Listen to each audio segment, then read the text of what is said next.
युवराज, या रेवा दीक्षित यांच्या कंपनीचं मार्केटमध्ये खूपच चांगलं नाव आहे. टर्नओव्हर पण खूप चांगलं आहे. 18 कंपनीज आणि 20 स्टार्टअप्स मध्ये त्यांच्या इन्व्हेस्टमेंट्स आहेत.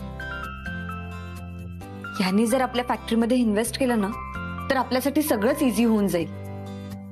हो, पण त्यासाठी त्यांना आपले प्लॅन्स पटायला हवेत. हे मोठे इन्व्हेस्टर असतात ना, त्यांना काही गोष्टी त्यांच्यानुसार झालेल्या हव्या असतात. आपण आपल्या प्लॅन्सवर थोडं वर्क करू. युवराज, आणि मला काय वाटतं, आपण आपल्या प्रेझेंटेशनवर सुद्धा काम करायला हवं. चांगला इम्पॅक्ट पडेल. म्हणजे प्रत्येक पॉइंट हा इफेक्टिव्हली आणि इझिली समजेल असं प्रेझेंटेशन बनवायला हवं. हो, मी त्याच्यावरही वर्क करतो. युवराज, काही झालं तरी हे डील आपल्या हातातून जाता कामा नये. हो, या रेवा दीक्षित यांचा आपल्याला खरंच खूप फायदा होणार आहे. म्हणजे फक्त त्यांच्या इन्व्हेस्टमेंटचा नाही तर त्यांच्या एक्सपर्टीजचा सुद्धा. खूप छान गायडन्स मिळेल आपल्याला. हे डील आपल्यासाठी खूप इम्पॉर्टंट आहे युवराज. हो, रेवा दीक्षित यांच्या सेक्रेटरीने सांगितलं होतं त्या स्वतः इथे येणार आहेत. आठवडाभर इन्स्पेक्शन करणार.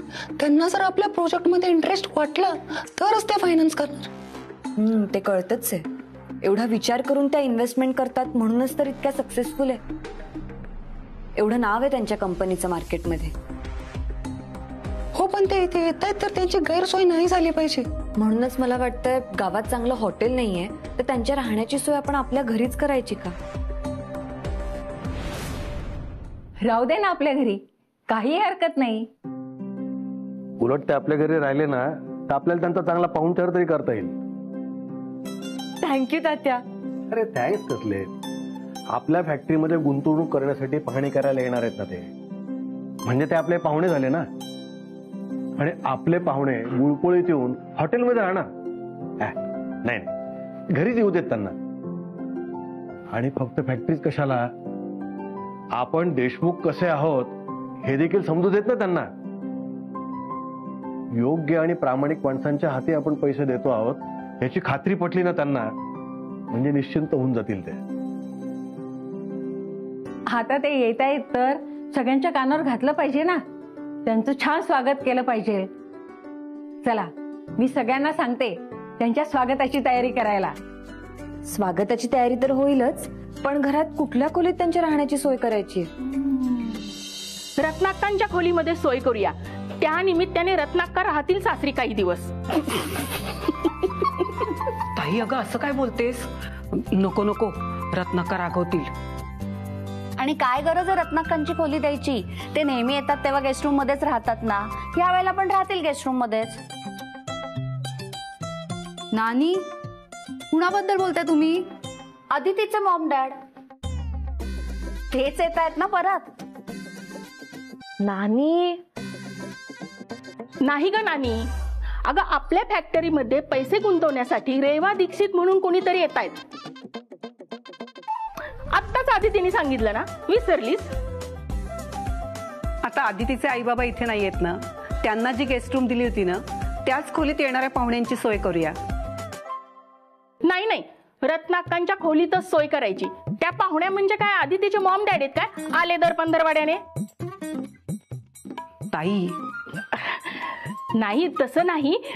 आदितीचे मॉम डॅड काय आता आपल्यासाठी पाहुणे नाही राहिलेत ना. ते आपल्या घरातलाच भाग झालेत, आपल्या घरातलेच झालेत. त्या हक्काने येऊ शकतात. त्यांच्या पाहुणचाराची इतकी काळजी नसते असं म्हणायचं होतं मला. आता येणाऱ्या पाहुण्या आहेत ना, त्या स्पेशल पाहुण्या आहेत. त्या आपल्या फॅक्टरीमध्ये गुंतवणूक करणार आहेत. त्यांची चांगली सोय नको का करायला? पण ताई, मला एक कळत नाहीये, तू रत्नाक्कांच्या खोलीचाच आग्रह का धरतीयस? अहो मोठ्या बाई, रत्नाक्कांची खोली हवेशीर आहे आणि रत्नाक्काने हट्टाने बसून घेतलेला एसी पण आहे त्यांच्या रूम मध्ये. आता एवढ्या मोठ्या कंपनीच्या मालकीनबाई आहेत त्या, त्यांना एसी तर लागणारच ना. हो, आणि रत्नाक्कांच्या खिडकीतून सगळं गाव पण दिसतं आणि आपली शेती पण दिसते. हो, आणि रत्नाक्कांची खोली एका बाजूला आहे, शांतता आहे तिकडे. आता रत्नाक्का त्या खोलीत असतात म्हणून शांतता जाणवत नाही, पण शांतता आहे तिकडे. आणि हॉल मधला आवाज गोंधळ सुद्धा ऐकू जात नाही त्या खोलीत. आणि बिझनेस वुमन आहेत त्या. ऑनलाईन मीटिंग कॉन्फरन्स असणारच ना. बरोबर आहे ताई तुमचं. म्हणूनच म्हणते तीच खोली देऊया आपण. हो पण रत्नाक्काच्या चिंडेला काय घाबरायचं? त्या असंही येता जाता माझ्यावर रागवतच असतात. येणाऱ्या पाहुणीला रत्नाक्कांची खोली देऊया आणि रत्नाक्कांना गेस्ट रूम मध्ये पाठवूया. नको नको ताई, रत्नाक्का चिडतील. नाही नाही, रत्नाक्का रागावणार असतील तर मग नको. आदिती, मी सांभाळून घेईल. रत्नाक्का सासरी गेल्यात, इतक्यात काही येणार नाहीत. कालच तसं बोलून गेल्यात त्या. हो पण सासरी गेलेल्या रत्नाकांना परत यायला असा कितीसा वेळ लागणार आहे? मी म्हंटल ना तुम्हाला, मी सांभाळून घेईन म्हणून.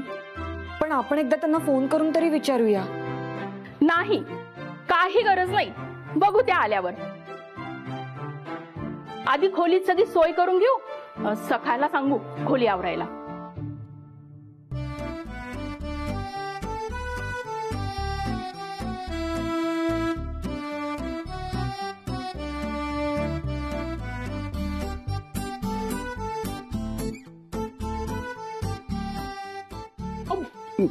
बापू बापू आओ बापू. ह्या रत्नाक्कानी अर्ध दुकान मांडून ठेवलंय पैठणीचं इथं. किती साड्या या बापू. अहो मी ठेवतोय. राहू द्या. आणि इकडे ते ठेव याच्यावर. हा काय ठेवू नको तू. हा नीट. हा अहो ऐका ना. अरे गप. अहो ताईने मला काम करायला लावलंय. तुम्ही का करता हे काम? गप. सका गप रे तू. आम्ही करतो ना काम, तू आराम कर. अहो पण ही माझी काम आहेत. तुम्ही कशाला करता? मी करतो. द्या. अरे सखा, आपल्या घरी पाहुणे येणार आहेत की नाही, मग त्यांची सगळी सोय करायला नको? आणि देशमुख म्हणून आपली जबाबदारी ती. मग हो ना, बरोबर आहे सका. हे जबाबदारीचं काम आहे. अरे त्यांना काय आवडलं नाही, त्यांची गैरसोय झाली तर त्या डील कॅन्सल करून रागून निघून जातील ना. नाना, अरे काय काय बोलतो? जरा शुभ बोल ना. मी आपला अंदाज सांगतोय रे, फक्त अंदाज. काही होऊ शकतो बापू, काय सांगता येत नाही. हा पण मी काय म्हणतो, अरे कशा असतील रे त्या? रागीट असतील की घोड असतील? स्वभावाने स्वभावाने. Reva Dikshit, business woman, modern असणार मॉडर्न. मग हा मॉडर्न. हा अशा टाक टाक टाक चालत येतील. नाण्या. अरे बापू, मुंबईच्या मॅडम अशाच असतात. हा डोळ्याला चष्मा, हातात नाजूकशी पर्स. हा पण त्या कोणाशी जास्त बोलत नाही बरं का, जेवढ्या पुरतं तेवढं. बरोबर. पण माझ्याशी बोलतील ना? हो बापू. नाही म्हणजे आपल्या सगळ्यांशी बोलतील ना? ए पण ते जाऊ दे. हे बघ, ते आपल्याशी बोलू देत नाही तर नाही बोलू देत. हे बघ, तात्यांची शिकवण आपण विसरायची नाही. आपल्याकडे पाहुणे येणार आहेत ना, तर त्यांचा पाहुणचार व्यवस्थित व्हायला हवा. त्याच्यात काही कमी पडता कामा नाही. येते का लक्षात? अरे बघतो काय, भराभरा आवरा लवकर. आपल्याला अजून स्वागताची तयारी करायची आहे. आवर आवर.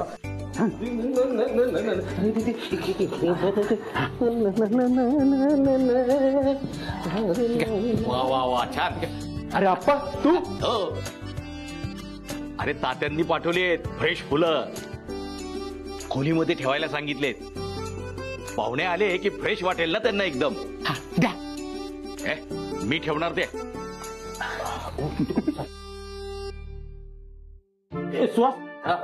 छान कोरडी पुसा फरची, नाहीतर मॅडम आल्या आल्या पडायच्या.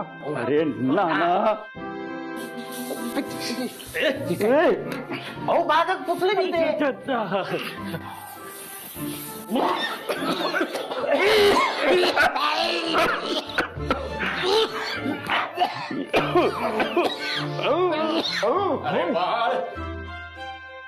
मग त्याच्यापैकी कुठला छान वाटतंय? हे बा, अरे काय करतोस हे? अरे बापू, रूम फ्रेशनर आहे, याच्याने रूमची हवा फ्रेश राहते. हे ती रूमची फ्रेश हवा ते सर राहू दे बाजूला. किती स्ट्रॉंग आहे डॉक्टर तो. अरे अशानं पाहुणी गुदमरल ना. हे नाना काही पण काय बोलतोस. बाळा अरे ते रूम फ्रेशनर वगैरे काही नको. अरे छान छान फुलं आणली आहेत सुगंधित. हा तेच ठेवूयात आपण. अरे अरे आप्पा हे फ्रेश हवा. सखा झाली का रे रूम आवरून? हो थांबा थांबा थांबा. नाही ते मातीचे पाय आता आणू नका. ते फरशी पुसतोय ना मी अजून. तुम्ही सगळे इथे काय रे सखा? मला कुठलं काम करूच देत नाहीये.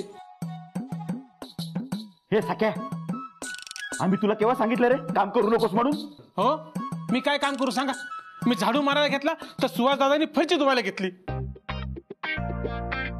अच्छा अरे वा. आपल्या खोलीतली फरशी तर कधी पुसली नाही तुम्ही. हे तर काहीच नाही. बापू काकांनी रत्नाक्काच्या कपडे आणि साड्या भरायला घेतल्यात. अगं मग काय करणार आता सगळं भरून मला गेस्ट रूम मध्ये ठेवायचं आहे ना. माझ्या लोणच्या पापडाचे पाकिट भरायला तुम्हाला कंटाळा येतो आणि इथे बरी सगळी आवरावर केली तुम्ही. हे तर काहीच नाही. नानांनी तर आहे ना खिडकीचे पडदे फर्निचर आणि एक बेडशीट बदलायला घेतले. हो का? काय हो आपल्या रूम साठी सुद्धा नवीन पडदे शिवलेत मी. चला ते बदलूयात का जरा. आता सांगा काय काम करू मी. बाकीच्यांचं जाऊ दे. काय हो तुम्ही कसं काय घरातली कामं करायला एवढा वेळ काढला. नाही नाही काम नाही. मी आपलं हे फ्रेशनर्स घेऊन आलो होतो. हे असं. हो त्या आपल्या खोलीत कपाटात औषध आणून ठेवलीत ना त्याचा वास पसरलाय नुसता. तिकडे जाऊन मारा तुमचे फ्रेशनर. आणि काय हो तुम्ही पण इथे आहात. नाही म्हणजे ते तात्यांनी ताजी फुलं दिली होती ना खोलीमध्ये ठेवायला. ती घेऊन आलो होतो मी. किती कामं करतायत ना तुम्ही सगळेजण. हा रत्नाक्कांसाठी नाही केलं कधी इतकं. अगं रत्नाक्का घरची आहे आपल्याकडे पाहुणे येणार मग आपल्याला तयारी करायला नको का. मग आणि उद्या त्या रागून गेल्या त्यांची गैरसोय झाली तर केवढं मोठं नुकसान होईल आपलं. मग हो ना. आता हेच बघा ना त्या हॉटेलमध्ये राहायचं सोडून आपल्या घरी राहायला येत आहेत. तर मग त्यांना वाटायला नको का 5 स्टार हॉटेलमध्ये राहण्यासारखं. हो मग आणि आपल्या घरचे संस्कार आहेत ना अतिथी देवो भव. आणि अतिथीची सेवा करायला नको का. हे की नाही. हो ना आणि वयस्कर माणसांची सेवा करायलाच हवी ना. काय वयस्कर वयस्कर. हो म्हणजे आता एवढा करोडोंचा बिझनेस सांभाळणारी बाई एक 40-50ली तरी असेलच.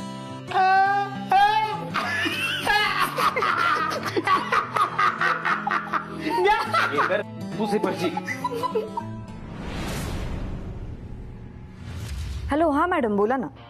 अदिती तू गावाचं नाव काय सांगितलेलंस. गुळपोळीच ना. हो हो हो मी लोकेशन पाठवते तुम्हाला. बरं घर एक्झॅक्टली कुठे आहे गावात.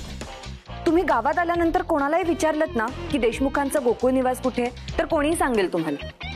काही कन्फ्युजन असेल तर फोन करा मला. Okay thank you bye.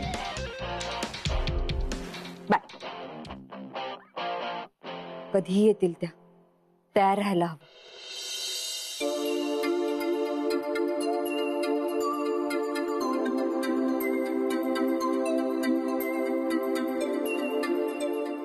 हे बाळा मागे हो. का. अरे हो हो मागे. मी मोठा आहे ना मग मी पुढे असलो पाहिजे. हे ना ना तू नको मध्ये येऊ. हो मागे. पण का मी थांबतो ना. अरे तू पुढे जाऊन अशुभ बोलला तर ती पाहुणी पळून जायची ना. मग हो मागे. मी काय म्हणतो याच्यातच वेळ जायचा त्याच्यापेक्षा मी जातो पुढे कारण की त्यांना इंग्लिश मध्ये वेलकम करावं लागेल ना. ते तुम्हाला नाही जमणार. हे गप इथे जो बरा तू काय जायचं नाही. हे बघ पहिले आप्पा मी नाना बाळा असं क्रमाने आपण आपली ओळख करून देऊ त्यांना. काय बापू अरे पण आपली ओळख करून देऊन काय फायदा? नाही म्हणजे असंही त्या फॅक्टरीमध्ये इन्व्हेस्ट करणार आहेत ना, आपल्या व्यवसायात थोडी करणार आहे. अरे डॉक्टर असू दे, आई ओळख असलेली बरं. अरे काय चाललंय? तात्या आले हो तिकडं. काही नाही तात्या, म्हणजे तुम्ही स्वागताची तयारी कशी केली याबद्दल आम्ही चर्चा करत होतो. काय रे, अजून नाही आल्या? नाही, येतील ना आता. अदिती, अगं कुठे राहिल्यात? गावात एंटर केले त्यांनी, घराकडे यायलाच निघाले. ते काय आलेच की.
वेलकम मॅम, गुळपोळीत तुमचं स्वागत आहे.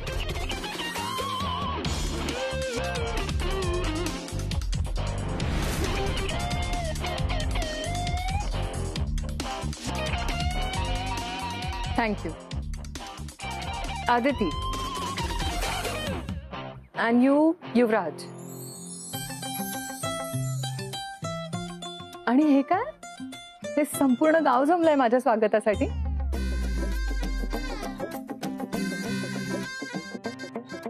अहो नाही नाही, हे आमचं एक कुटुंब आहे. व्हॉट? एका कुटुंबात एवढी माणसं? मस्त आहे. सुमित्रा, चल औक्षण करून घेऊ द्या. हो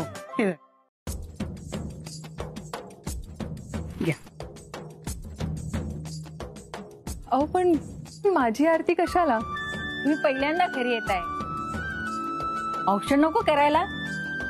पाहुण्यात तुम्ही आमच्या घरच्या.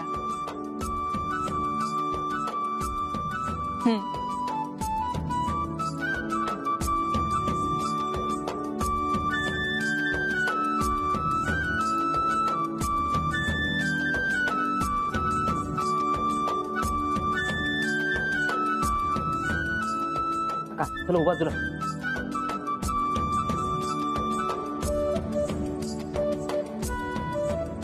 अरे काय रे सुहास नाना, हे काय आहे? तात्या, हा ऊन बघा ना किती आहे. त्याला फिट वगैरे आली तर काय? अहो नाना काय बोलताय तुम्ही? अहो तात्या तसं नाही, ते त्यांना गरम व्हायला नको ना म्हणून. अरे आपण काय त्यांना इथं बाहेरच बसवणार आहोत का? आतमध्ये नेणार नाहीये. आहे बरं ठीक आहे, आता आणलाय तर लाव. हा लाव नाना.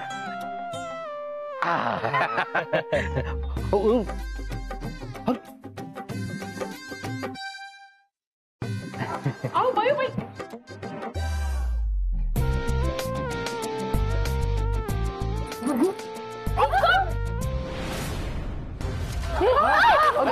काय झालं? अरे आग लागली. ओ मॅडम तुम्ही बाजूला बाजूला. अरे आग लागली, काहीतरी करा. अरे पाणी, पाणी आणतो, पाणी. अरे विजवा पटकन ते, आणि ती गाडी मागं घ्या, नाही तर स्फोट होईल तिचा.